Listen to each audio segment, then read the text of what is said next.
Moi, je crois que il faut absolument cesser euh, de penser en termes de nord-sud, blanc-noir. Et c'est le Mali, dans sa globalité, qui a appliqué des politiques économiques assassines. Et les jeunes du Nord ont souffert et souffrent du chômage.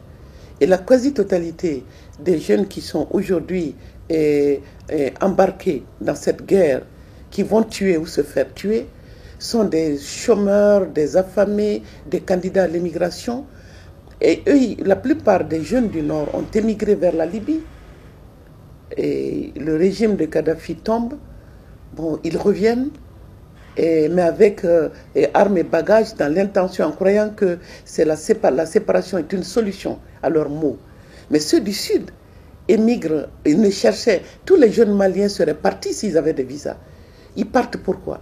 Parce qu'il n'y a pas d'alternative, il n'y a pas d'issue.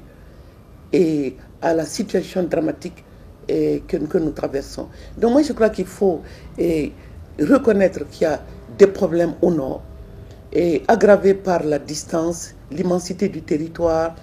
Et il y a des spécificités au nord qui aggravent les maux du Mali. Mais le sud n'en est pas moins explosif. Ce que je dis et que je ne cesse de répéter, est parfaitement entendu par les autorités de la transition. Ils savent très bien que ils ne pourront pas continuer à renforcer des politiques néolibérales qui consistent seulement à brader nos richesses et à ouvrir nos portes à des investisseurs qui rapatrient le profit, mis à part la petite minorité les nouveaux riches.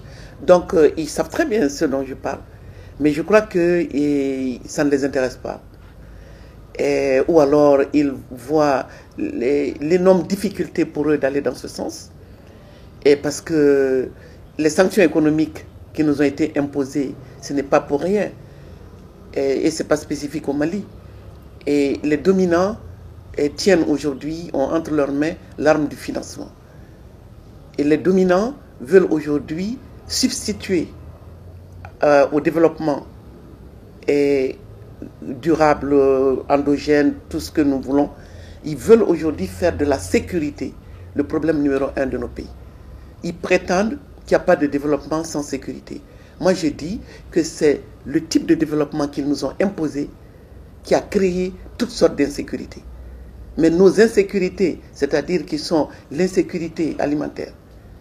Mais quel est le chef de famille aujourd'hui qui se lève le matin en sachant qu'aujourd'hui, demain, et dans les 6 mois à venir, qu'il a la garantie de pouvoir nourrir sa famille?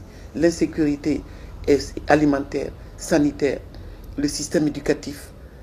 Mais c'est nous qui sommes en danger. Mais l'Occident considère que c'est eux qui sont en danger et qu'il faut transformer le Mali en base arrière dans la défense de leurs intérêts et pour leur sécurité. Moi, je dis que si le 15 mai, ils vont se rendre à Bruxelles pour débattre de la sortie de crise en termes d'achat d'armement, ils se trompent totalement de défi. Ce ne sont pas seulement nos militaires, nos soldats qui ont besoin d'être formés.